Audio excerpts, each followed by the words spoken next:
जय हिंद, नमस्कार साथियों, आप सभी का स्वागत है आपके अपने परिवार मैथ्स गुरु मनीष में। दोस्तों मैं हूं इनके एक्सपर्ट और कल आप लोग को इंटीग्रेशन का जो ऑब्जेक्टिव क्वेश्चन का ट्रिक है उसका पार्ट 2 दे दिए हैं और उसमें 2 ट्रिक आपको बताए थे। उससे पहले भी एक वीडियो हम डाले हैं और उससे पहले भी जो है बहुत सारा इंटीग्रेशन का वीडियो डाला गया है, ठीक है। और उन सभी वीडियो का जो प्लेलिस्ट है सबका लिंक नीचे डिस्क्रिप्शन में दे दिया गया है, ठीक है। यदि आप नहीं देखे हैं उन सब वीडियो को तो आप एक बार जरूर देख लीजिएगा। इंटीग्रेशन के किसी भी सवाल में आपको कहीं से भी कोई प्रॉब्लम नहीं होने वाला है। और खासकर जो हमारा प्रयास है इस साल 2023 के बोर्ड एग्जाम में ऑब्जेक्टिव क्वेश्चन को ऑब्जेक्टिव तरीके से आप कैसे बनाएंगे और सब्जेक्टिव क्वेश्चन को बिल्कुल सटीक तरीके से कैसे बनाएंगे, तो इस पर हम विचार कर रहे हैं। और इसी को आधार मानते हुए आप लोग का जो क्लास शुरू किया गया है बस इसी पर पूरा का पूरा फोकस किया गया है। आइए आज हम लोग शुरू करने वाले हैं इंटीग्रेशन ऑब्जेक्टिव क्वेश्चन का ट्रिक और उसका पार्ट 3।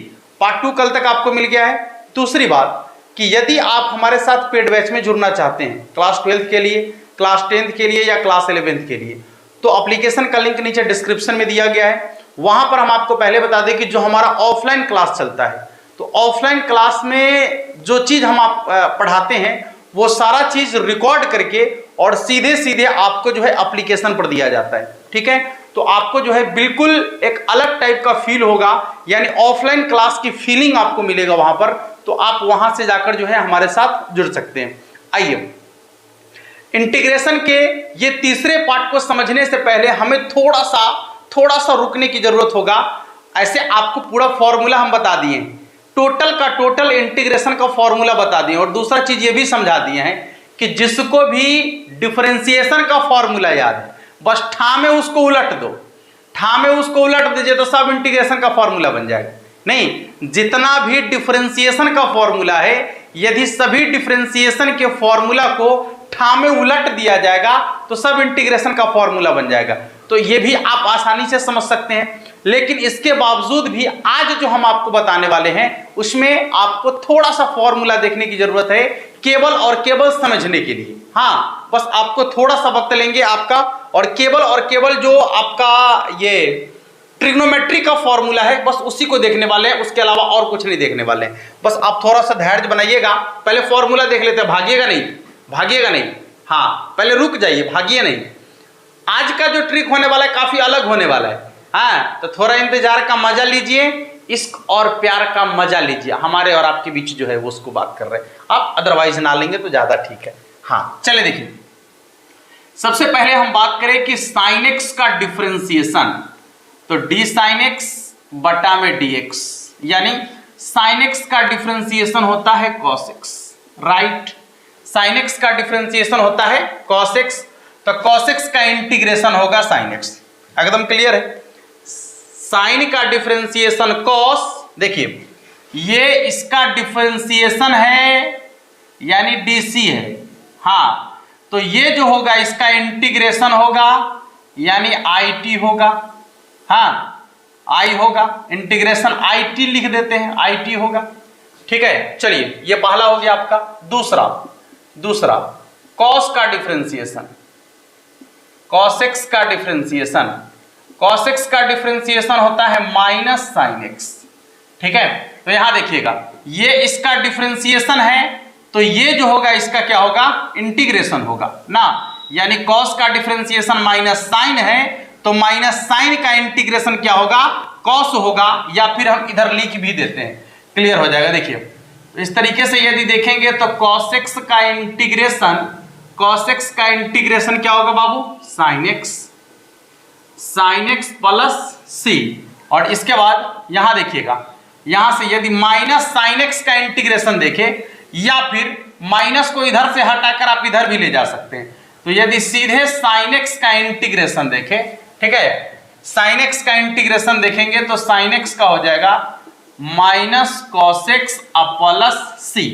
ध्यान से देखिएगा, यहां यदि माइनस लगल रहेगा तो यहां माइनस न लगाना है और यदि यहां नहीं लगल रहेगा माइनस तो यहां माइनस लगा देना है। जैसे कॉस का डिफरेंशिएशन होगा साइन, लेकिन साइन का डिफरेंशिएशन होगा साइन का इंटीग्रेशन होगा माइनस कॉस एक्स, ठीक ना। चलिए इधर देखिएगा तीसरा, tan का डिफरेंशिएशन। tan का डिफरेंशिएशन होता है sec square x, sec square x. तो जब tan का डिफरेंशिएशन sec स्क्वायर एक्स होता है, देखिए ये इसका डिफरेंशिएशन है, तो ये जो होगा इसका क्या होगा, इंटीग्रेशन होगा। यानी यहां पर हो जाएगा sec स्क्वायर एक्स का इंटीग्रेशन कितना, tan x प्लस सी। sec स्क्वायर एक्स का इंटीग्रेशन होगा tan x प्लस सी। चलिए समझिए ठीक से इधर। अगला चौथा,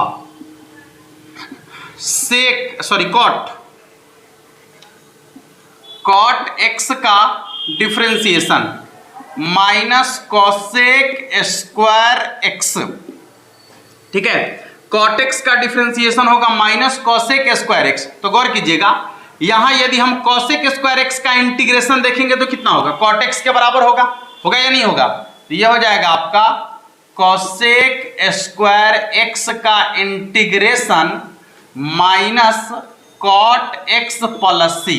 अब माइनस क्यों लगाए समझ लीजिए, यहां से माइनस को हटा के इधर लिख सकते हैं, और नहीं यदि यहां माइनस लगल रहेगा तो यहां से माइनस को हटा के बोलेंगे, और क्या करेंगे, क्या यही ना होगा। चलिए देखिए अगला 5 नंबर, सेक एक्स का डिफरेंशिएशन। ठीक है, तो सेक का हो जाता है आपका सेक एक्स इंटू में tan x। ठीक है, sec X into tan x, तो ये है इसका डिफरेंशिएशन। तो ये जो होगा इसका क्या होगा, इंटीग्रेशन ना, इंटीग्रेशन। यानी हो जाएगा sec X into tan x dx का इंटीग्रेशन कितना के बराबर होगा बाबू, सेक एक्स के बराबर होगा, सेक एक्स प्लस सी के बराबर होगा। अगला देखिए क्या है, छठा, डी कॉसेक एक्स। हाँ, कॉसेक एक्स का डिफरेंशिएशन क्या होगा, तो कॉसेक एक्स का डिफरेंशिएशन होता है minus cosec X into cot X, minus cosec X into cot X. ध्यान से देखिएगा, तो यहां पर कॉसेक एक्स का डिफरेंशिएशन है minus cosec X into cot X, तो इसका इंटीग्रेशन हो जाएगा कॉसेक एक्स ना। हाँ, तो इसको लिख सकते हैं, यहां से माइनस को हटा देंगे तो हो जाएगा सीधे cosec X into cot X है ना, हाँ, इंटू कॉट एक्स डीएक्स बराबर हो जाएगा माइनस कॉसेक एक्स प्लस सी। बस आपको अभी इतना ही जानकारी रखना है, सिर्फ इतनी जानकारी रखना है। ठीक है, एक बार हम अच्छा से रिवीजन कर लेते हैं, समझने का प्रयास कीजिएगा। थोड़ा हम आपका वक्त लेंगे लेकिन एकदम पूरा क्लियर कर देंगे। ठीक है, पूरा अच्छा से क्लियर कर देंगे ताकि आप अपने दिमाग में इस तरीके से सेव कर ले कि आने वाला बाल बच्चा को भी आप पढ़ा दीजिएगा। हाँ, यदि मान लीजिए कि आप सीखले ना रहिएगा, हाँ, तो पूछ देगा बेटवा के बाबू बताओ तो कैसे भेलाई, हाँ, तो कहोगे ऐसी पढ़ लिए ना, बुड़वक बना देगा बेटा आपको। हाँ, इसलिए जो है सीख लीजिए अच्छा से, और उस समय हमको याद कीजिएगा कि गुरुजी हमको पढ़ाए थे ऐसे ना। चले देखिए, समझिए ठीक से। आपको इंटीग्रेशन का जो बेसिक क्लास दिए हैं उसमें आपको बता दिए हैं कि डिफरेंशिएशन और इंटीग्रेशन दोनों एक दूसरे का विपरीत होता है ना, दोनों एक दूसरे का विपरीत होता है। तो यहां पर फॉर्मूला भी ठीक उसका विपरीत होता है। ठीक है, इसलिए उसको रिलेट कर देते हैं इससे, तो आसानी से आपको समझ में आ जाएगा। देखिए, आपको मालूम है कि साइन का डिफरेंशिएशन होता है कॉस, नो डाउट, साइन का डिफरेंशिएशन कॉस। तो उल्टा कर दीजिए, कॉस का इंटीग्रेशन साइन। देख लीजिए यहां पर कॉस का इंटीग्रेशन क्या होगा, साइन प्लस सी। अगला फिर देखिए, कॉस का जो डिफरेंशिएशन होगा माइनस साइन होता है, कॉस का डिफरेंशिएशन माइनस साइन। ध्यान से देखिएगा इधर, तो यदि हम साइन का इंटीग्रेशन करें, यहां से माइनस को हटा देते हैं, यदि साइन का इंटीग्रेशन करेंगे तो ये इधर आ जाएगा माइनस, तो साइन का इंटीग्रेशन हो जाएगा माइनस कॉस एक्स प्लस सी। क्लियर है। चलिए देखिए, इसके बाद अगला है tan का डिफरेंशिएशन होता है सेक स्क्वायर एक्स, जो आपको पहले से मालूम है। तो जब tan का डिफरेंशिएशन सेक स्क्वायर एक्स होता है तो बताइए कि सेक स्क्वायर एक्स का इंटीग्रेशन क्या होगा, तो कहिएगा tan x होगा, नहीं क्या होगा, tan x होगा। अच्छा, इसके बाद cot का डिफरेंशिएशन होता है minus cosec square x, cot का डिफरेंशिएशन होता है माइनस कॉसेक स्क्वायर एक्स। तो यदि हम इसका इंटीग्रेशन निकाले तो ये आ जाएगा। अच्छा, यहां माइनस लगल रहेगा तो इसमें माइनस नहीं लगाना है, और यदि इसमें माइनस नहीं लगल रहेगा तो ये माइनस इधर आ जाएगा। तो यहां हो जाएगा क्या, कॉसेक स्क्वायर एक्स का integration minus cot X plus C के बराबर। क्लियर है? चलिए देखिए अगला, सेक का होता है differentiation sec X into tan X. तो जब सेक का डिफरेंशिएशन ये है तो इसका इंटीग्रेशन ये होगा ना, सेक का होता है sec X into tan X, तो sec X into tan X का इंटीग्रेशन होगा सेक एक्स प्लस सी के बराबर। अगला देखिएगा, कॉसेक एक्स का इंटीग्रेशन होता है minus cosec X into cot X. अब यहां से इसको आप चेंज कर लीजिए आप, ठीक है, तो यहां से माइनस हटेगा तो इधर आ जाएगा, यानी cosec X into cot X का इंटीग्रेशन होगा माइनस कॉसेक एक्स के बराबर। आशा करते हैं कि ये चीजें आपको बेहतर तरीके से समझ में आ गया होगा और इससे ज्यादा आपको समझने की जरूरत भी नहीं है। सवाल यहीं से सीधे हम करेंगे और किसी भी सवाल को आप 1 सेकंड में कैसे बनाएंगे इस पर विचार करने वाले हैं। ऐसे डायरेक्ट क्वेश्चन आपको जो है इस तरीके से देखने को मिलेगा और देखिए किस टाइप का सवाल आपको देखने को मिलेगा, ध्यान से देखिएगा। इधर इंटीग्रेशन वाला आपको छोड़ देते हैं, इसको केवल मिटा लेते हैं इधर वाला। हाँ, अब यहां पर आपको हम कॉन्सेप्ट देने वाले हैं, ध्यान से देखिएगा थोड़ा सा, बहुत मजा आने वाला है, बहुत मजा आने वाला है, ठीक है। हाँ चलिए देखिए क्या करना है, ये हो जाएगा आपका ट्रिक नंबर 4। हाँ, कल ट्रिक नंबर 3 तक हो गया था, ये हो जाएगा आपका ट्रिक नंबर 4। अब ट्रिक नंबर 4 में क्या होगा समझिएगा कि यदि आपका फंक्शन ट्रिग्नोमेट्री फंक्शन, कैसा फंक्शन हो बाबू, यदि आपका फंक्शन ट्रिग्नोमेट्री फंक्शन हो जिसका पूरा पूरा इंटीग्रेशन संभव है, फिर से समझिएगा, यदि आपका फंक्शन ट्रिग्नोमेट्री फंक्शन हो जिसका डायरेक्ट इंटीग्रेशन संभव है, आप ऐसे समझ लीजिए, यदि आपका फंक्शन ट्रिग्नोमेट्री फंक्शन है जिसका डायरेक्ट इंटीग्रेशन संभव है, अर्थात डायरेक्ट इंटीग्रेशन किसका संभव है, कॉस का, साइन का, सेक स्क्वायर एक्स का, कॉसेक स्क्वायर एक्स का, sec X into tan X का और cosec X into cot X का, ये सबका जो है डायरेक्ट इंटीग्रेशन संभव है, ठीक है। तो यदि ऐसा फंक्शन आ जाए और उसके साथ गौर कीजिएगा, इसके साथ यदि कोई भी ट्रिग्नोमेट्री फंक्शन यहां पर हो, जैसे मान लीजिए यहां साइन एक्स लिखा हुआ है, ठीक है, साइन एक्स लिखा हुआ है और इसके कोणांक में यदि x रहेगा तब तो सीधा सीधा इंटीग्रेशन है, साइन का कॉस, कॉस का साइन, साइन का माइनस कॉस, ठीक है, x रहेगा तब तो डायरेक्ट इंटीग्रेशन करेंगे। लेकिन यदि उसके कोणांक में x के अलावा यदि, ध्यान से देखिएगा, ऐसा फंक्शन आ जाए ax इंटू dx, हाँ, यदि उसके कोणांक में ax के रूप का फंक्शन आ जाए जहां एक ही जगह पर कोई कांस्टेंट होगा, तब ऐसे फंक्शन का इंटीग्रेशन हम 1 सेकंड में कैसे करेंगे, ठीक है, समझिएगा ठीक से। फिर से एक बार कि यदि कोई भी ट्रिग्नोमेट्री फंक्शन हो जिसका डायरेक्ट इंटीग्रेशन संभव हो और उसके कोणांक में x के अलावा यदि कोई कांस्टेंट आ जाए, हाँ, x के साथ यदि कोई कांस्टेंट आ जाए तो वैसे फंक्शन का इंटीग्रेशन सिर्फ 1 सेकंड में कैसे करेंगे, आइए समझते हैं। देखिएगा करना क्या है, तो साइन का जो इंटीग्रेशन है वो ज्यों का त्यों लिख देना है। साइन का इंटीग्रेशन क्या होता है बाबू, माइनस कॉस, तो माइनस कॉस कोणांक में जो है उसको ज्यों का त्यों लिखना है। फिर आपको करना क्या है, मेन चीज यहां समझिएगा कि जो आपका दिया गया फंक्शन है उसका इंटीग्रेशन ज्यों का त्यों लिखना है, कोणांक में जो रहेगा उसको भी ज्यों का त्यों लिखना है, उसमें भी कोई परिवर्तन आपको नहीं करना है। अब फाइनल बात समझिएगा कि x के साथ जो कांस्टेंट रहेगा उसी कांस्टेंट से भाग करके प्लस c लिख दीजिएगा तो इंटीग्रेशन बन जाएगा। x के साथ जो कांस्टेंट रहेगा उसी कांस्टेंट से भाग करके यदि प्लस c लिख दीजिएगा तो आपका इंटीग्रेशन बन जाएगा। जैसे मान लीजिए कि यहां लिखा हुआ है cos 5x dx, अब इसका इंटीग्रेशन आपसे पूछा जा रहा है, गौर कीजिएगा, cos का इंटीग्रेशन होता है साइन, लिखेंगे साइन, ध्यान से देखिए साइन, और जो कोणांक में है उसको ज्यों का त्यों। अब आपको करना क्या है, तो जो x के साथ कांस्टेंट आपको दिख रहा है इसी कांस्टेंट से भाग करके प्लस c लिख दीजिएगा तो इंटीग्रेशन बन जाएगा। अब देखिए कि 1 सेकंड में आप सवाल को सॉल्व कर पा रहे हैं या नहीं कर पा रहे, ठीक है। अन्यथा यदि आप इस सवाल का कॉन्सेप्ट नहीं आपको मालूम है तो आपको क्या करना पड़ेगा मालूम है? सबसे पहले आप मानिएगा, डिफरेंशिएशन कीजिएगा, dy बटा dx का मान निकालिएगा, उसके बाद dx का मान निकाल के मान लौटा के फिर से इंटीग्रेशन कीजिएगा, फिर x का मान लौटाइएगा। काहे का इतना करना? ऑब्जेक्टिव क्वेश्चन बनाने के लिए काहे का इतना प्रेशर झेलना? सवाल देखिए और उसका आंसर लिखिए। जैसे मान लीजिए कि क्वेश्चन आपका है sec square 9x dx, sec square 9x dx। अब आपसे पूछा जा रहा है कि इसका इंटीग्रेशन क्या होगा। गौर कीजिएगा, इसका इंटीग्रेशन क्या होगा। तो सबसे पहले ये तो डायरेक्ट इंटीग्रेशन संभव है सेक स्क्वायर का।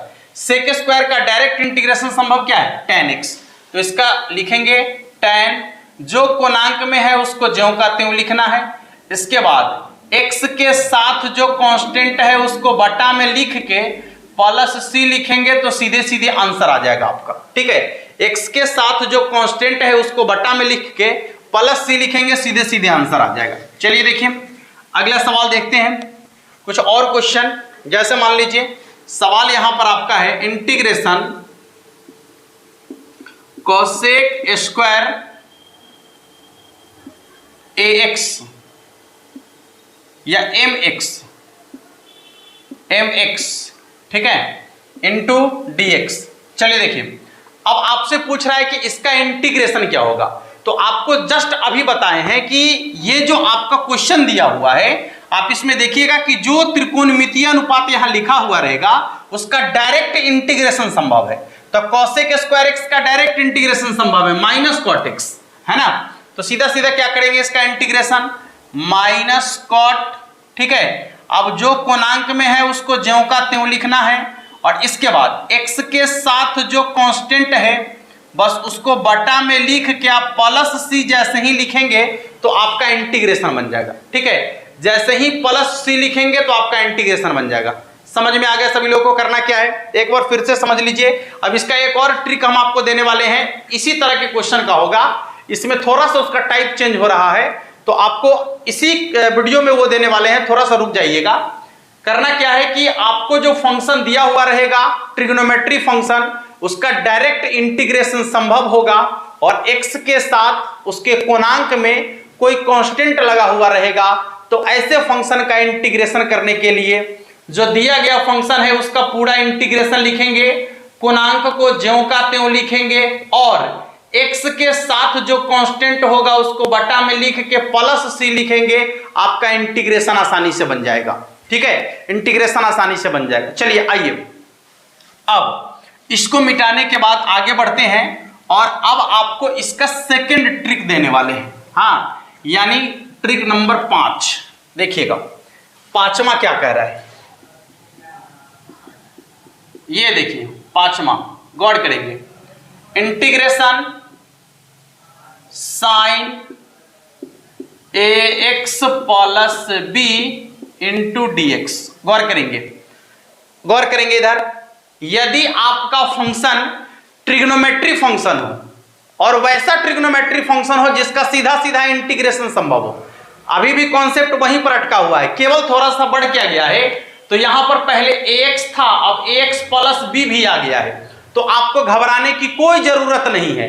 ax प्लस b आ गया है तो घबराने की जरूरत नहीं है। क्रिया आपको पहले जैसा ही करना है, वह भी रैखिक बहुपद था और यह भी रैखिक बहुपद है। हम कुल मिलाकर कह सकते हैं कि यदि किसी ट्रिग्नोमेट्री फंक्शन के कोणांक में रैखिक बहुपद आ जाए, हाँ, यदि किसी ट्रिग्नोमेट्री फंक्शन के कोणांक में रैखिक बहुपद आ जाए, जिस ट्रिग्नोमेट्री फंक्शन का पूरा इंटीग्रेशन संभव हो, उसका हम इंटीग्रेशन 1 सेकंड में कैसे करेंगे? बड़ी सिंपल है। साइन का क्या हो जाएगा बाबू? Minus cos. जो आपके कोणांक में है उसको ज्यों का त्यों लिखना है, उसमें कोई परिवर्तन नहीं करना है। जो कोणांक में दिया गया रहेगा उसको ज्यों का त्यों लिखेंगे और आपको मतलब इस कांस्टेंट से नहीं है, इधर वाला कांस्टेंट से कोई मतलब नहीं है, उसी कांस्टेंट से मतलब है जो x के साथ लगा हुआ है, यानी आपको मतलब है x के साथ वाले कांस्टेंट से। तो जो x के साथ कांस्टेंट लगा हुआ है, जो कांस्टेंट x के साथ लगा हुआ है, आपको क्या करना है कि x के साथ वाले कांस्टेंट को बटा में लिख के प्लस c लिख देना है, आंसर बन जाएगा। x के साथ वाले कांस्टेंट को बटा में लिख के प्लस c लिखना है, तो इसका डायरेक्ट आपका आंसर बन के आ जाएगा, यानी इसका इंटीग्रेशन हो जाएगा। दूसरी बात कि यदि आपके मन में विचार हो रहा है, हाँ, यदि आपके मन में यह चल रहा है कि ये सब ऐसा क्यों हो रहा है, हाँ, तो आपको एक बार हमारा बेसिक क्लास करने की जरूरत है, हमारा प्रतिस्थापन वाला क्लास करने की जरूरत है, और उस वीडियो को भी हमने डाला है, आज उसका लिंक भी हम आपको डिस्क्रिप्शन में देंगे। आप अपने मन का यदि संशय दूर करना चाहते हैं, यदि आप अपने मन में जो चल रहा है आपकी बातें, यदि आप उसको दूर करना चाहते हैं, तो उस वीडियो को आप जरूर देख लीजिएगा। आपके मन का जितना भी भ्रम है सब खत्म हो जाएगा कि ऐसा हम क्यों कर रहे हैं, हाँ, समझ में आ जाएगा आपको। अब यहां ऑब्जेक्टिव क्वेश्चन के लिए हम क्लास ले रहे हैं, तो ट्रिक ही आपको बताएंगे। जब सब्जेक्टिव की बात करेंगे तो ट्रिक नहीं बताएंगे, वहां पर आपको पूरी डिटेल जानकारी दी गई है ना बाबू। चलो देखो अगला सवाल, ये देखिएगा, मान लीजिए कि यहां पर आपका है cos 7x + 5 इंटू dx। लीजिए, अब इस सवाल का इंटीग्रेशन आपको करने के लिए कह रहा है। आप देखते ही देखते इस सवाल का इंटीग्रेशन कर देंगे और आपको लगेगा ही नहीं कि आपने इंटीग्रेशन को बनाया है। हाँ, बस आपको सिर्फ ये छोटा सा चीज याद रखना है और कुछ करने की जरूरत नहीं, बस यही छोटा सा चीज याद रखना है, आप आसानी से बना दीजिएगा इंटीग्रेशन को। देखिए कॉस का इंटीग्रेशन क्या है भाई, साइन। चलो भाई साइन, जो कोणांक में है उसको ज्यों का त्यों लिखेंगे, कोई परिवर्तन नहीं करना है। इसके बाद x के साथ जो कांस्टेंट लगा हुआ है, कांस्टेंट तो यहां भी है लेकिन उस कांस्टेंट से हमें कोई मतलब नहीं है, मतलब किस कांस्टेंट से है, तो जो x के साथ लगा हुआ है उसी कांस्टेंट को बटा में लिखेंगे, प्लस c लिखेंगे, सीधा सीधा इंटीग्रेशन बन के आ जाएगा। हाँ, देख लीजिए ठीक से, सभी लोगों को आसानी से समझ में आ गया होगा। चलिए एक दो सवाल और कर लेते हैं और दो तीन सवाल आप लोग के लिए छोड़ देते हैं। हाँ, HW जो आपको दिया जा रहा है उस क्वेश्चन का सॉल्यूशन आप खुद से करें, निश्चित रूप से आप बहुत बेहतर कर पाएंगे। चलिए देखिए, जैसे मान लीजिए यहां पर लिखा हुआ है sec mx into tan mx। अच्छा, टैम लिखा गया ना, tan mx इंटीग्रेशन है, और इंटू क्या लिखा होगा वो, यहां dx। देखिए आपको मालूम होना चाहिए कि sec x into tan x का इंटीग्रेशन क्या होता है। देख लीजिए ना, sec x into tan x का इंटीग्रेशन होता है sec x, नहीं तो देख लीजिए यहां पर sec x into tan x, तो इसका इंटीग्रेशन हो जाएगा sec, कितना हो जाएगा बाबू, sec। और जो कोणांक में है उसको ज्यों का त्यों लिखना है, कोणांक वाला को ज्यों का त्यों लिखना है। इसके बाद क्या करना है, तो x के साथ जो कांस्टेंट रहेगा उसको बटा में लिख के प्लस c लिखेंगे, सीधे सीधे आंसर बन जाएगा। ठीक है, अगला सवाल देखिएगा, जैसे मान लीजिए यहां पर लिखा हुआ है cosec ax प्लस या फिर cx plus d into cot cx plus d into dx। देखिएगा cosec cx प्लस d ना, cosec cx plus d into cot cx plus d। ठीक है, अब बताना है कि इसका इंटीग्रेशन क्या होगा, थोड़ा सा गौर कीजिएगा, आपको आसानी समझ में आ जाएगा। sec into cot, sorry cosec into cot, cosec into cot का इंटीग्रेशन क्या है बाबू, तो माइनस cosec, यहां हो जाएगा माइनस cosec। जो कोणांक में है उसको ज्यों का त्यों लिखना है, यानी cx प्लस d को ज्यों का त्यों लिखना है। इसके बाद यहां देखिए x के साथ जो कांस्टेंट है उसको बटा में लिख के प्लस c लिखेंगे, तो आपका सीधे सीधे आंसर बन जाएगा। ठीक है, हाँ देख सकते हैं। तो इस तरीके से आपका जो ये ट्रिक नंबर 4 और ट्रिक नंबर 5 था वो कंप्लीट हो चुका है, और आशा करते हैं कि आपके अंदर ये बैठ गया होगा। अब जो सवाल आपके सामने आ रहा है, ठीक है, आप उन सारे सवाल का सॉल्यूशन खुद से कर लेंगे। ये आपका ट्रिक नंबर 4 और ट्रिक नंबर 5 पूरा का पूरा कंप्लीट हो चुका है। ठीक है, इस पर कोई भी सवाल आपसे पूछा जाए, कैसा भी खतरनाक सवाल पूछा जाएगा, आप उन सवाल का जवाब बड़ी आसानी से दे पाएंगे, यह हमें आशा ही नहीं पूर्ण विश्वास है। ठीक है दोस्तों, तो जल्दी अभी जो क्वेश्चन आपको दिखेगा यहां पर, इन सारे क्वेश्चन का सॉल्यूशन आपको खुद से करना है। मिलेंगे फिर हम लोग नेक्स्ट क्लास में, और तब तक के लिए आप सभी को जय हिंद।